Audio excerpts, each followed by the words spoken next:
You can learn things in textbooks and classes and YouTube videos about human sexuality, but ultimately it's gonna be your body that teaches you the nuances of your sexuality. I know, my body has taught me lessons that do not come up in sex ed.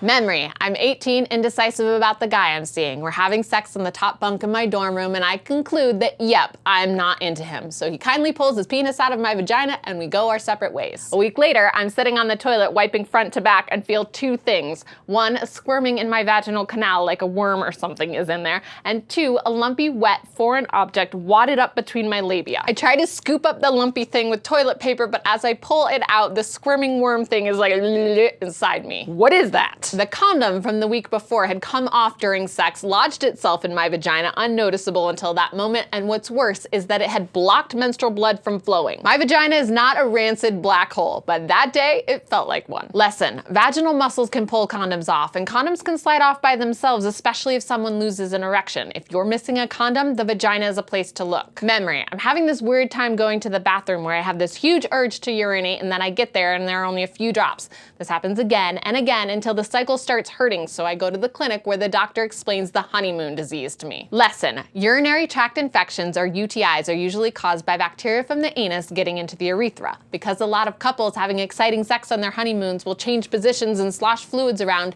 they easily move germs from the backside forward and contract UTIs, thus the fitting nickname. Go to the bathroom after sex, and if anything touches the anus, do not put it in the vagina or near the urethra until it has been washed. Memory: I was eating black olives and watching TV when a sharp, nasty pain in my lower abdomen started and I ended up writhing on the floor. I checked into the emergency room, certain my appendix had burst, but after a pelvic exam, x-rays, and hours of waiting, what they found was an ovarian cyst. Lesson: cysts are pockets of fluid that can grow anywhere on the body. They're usually harmless and go away on their own, but sometimes they become infected and grow dangerously large. Medical providers are trained to know what's going on with their bodies, and so my recommendation is to check in if you're concerned. But knowing that there's an alternative explanation can be really helpful. I now know that just before my period, I will sometimes be really sore here or here, and if it wears off even just a little, it's probably an ovarian cyst that will pass, not an alarm for frustrating and expensive trips to the emergency room. Memory: sex was excruciating. It felt like a jagged sword or a lit torch was going inside me, and the half a dozen doctors I saw couldn't diagnose anything. Maybe I was allergic to my birth control, my partner's penis, his semen. Maybe I wasn't hydrated. Maybe I needed more foreplay. Maybe. I was sad and horny, feeling like some cosmic joke, the sexologist who couldn't have great sex. Finally, I found myself sitting in a Planned Parenthood talking to someone about my relationships. I wasn't half naked and she wasn't inspecting my vagina.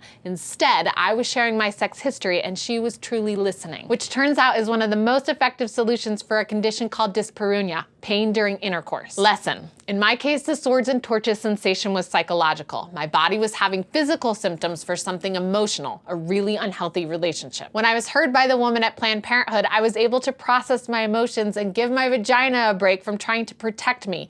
This is what I do for clients. Memory: there's this really thick white discharge on the condom when my partner pulls out. I take a shower and reach a clean finger inside to see if there's more. Yep.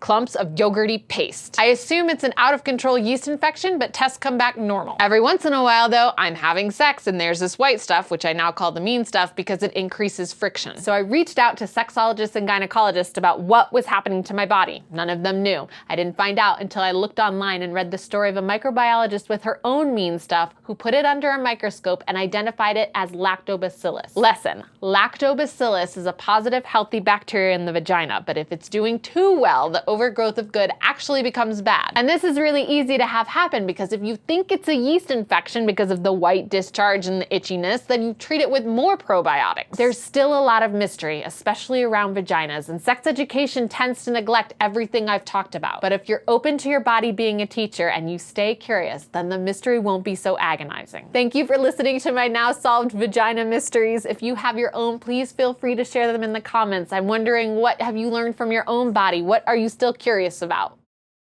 If you're missing a vagina, sword, or lit torch to put in a poop, condition the vagina.